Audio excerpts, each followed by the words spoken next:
Hello, and so in today's video I want to talk about how you can take ownership of your sports performance by focusing on the details. So this is really focusing on that 1% that is extremely important but sometimes kind of gets dropped or left, not really done to the full scale that it needs to be done. When we're looking at really those who rise to being some of the best in their sport, one of the things that really stands out, that really is a common thread for all of them, is their attention to details, right? They don't see anything as too small, and nothing is, almost in essence, nothing is bigger than something else that they need to do in terms of their preparation, in terms of their training, right? They really encompass and embrace all components of the equation. And I think this is, when I'm working with clients, a lot of the things that maybe sometimes separates them or is contributing to them not maybe really performing in the manner in which they are capable of performing is they are not doing some of these very small, detail-oriented kind of components of the equation that may seem small, insignificant, maybe that it doesn't really do anything or doesn't matter, or other things are more important to focus on. But when you add up these little detailed,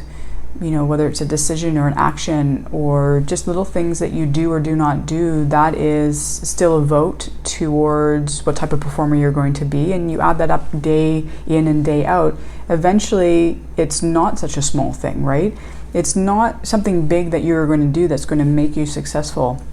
It is the consistency with the small things over time and building on those small things and being super consistent with it, kind of really being what you need to be each and every single day, and really taking ownership over every element of what you need to do to be your very best on a day-to-day basis, from all elements, from mental, physical, and the emotional elements of the equation, right? You really have to sit there and say, if you're wanting to be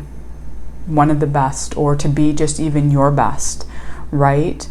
We'll look at one of the most important skill sets from kind of a mental perspective, which is your attentional capacity and your attentional skills. And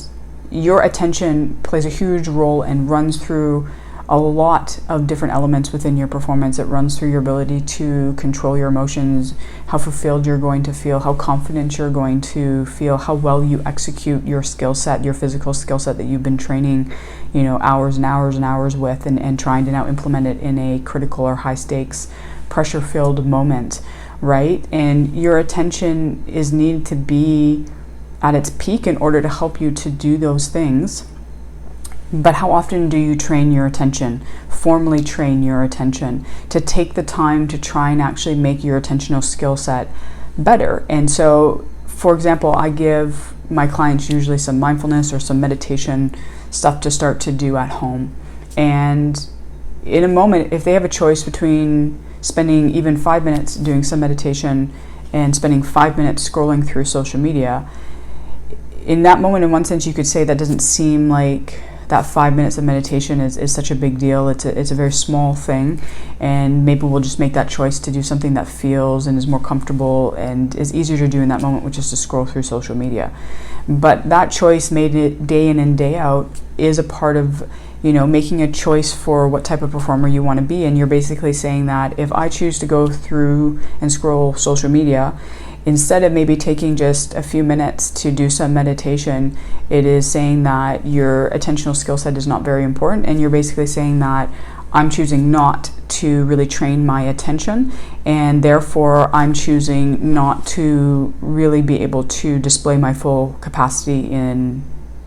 big moments, right? And so you really have to think about the choices you are making day in and day out, and do those small little choices that you make, do they align with who you want to be as a performer, or are they aligned with maybe something else, right?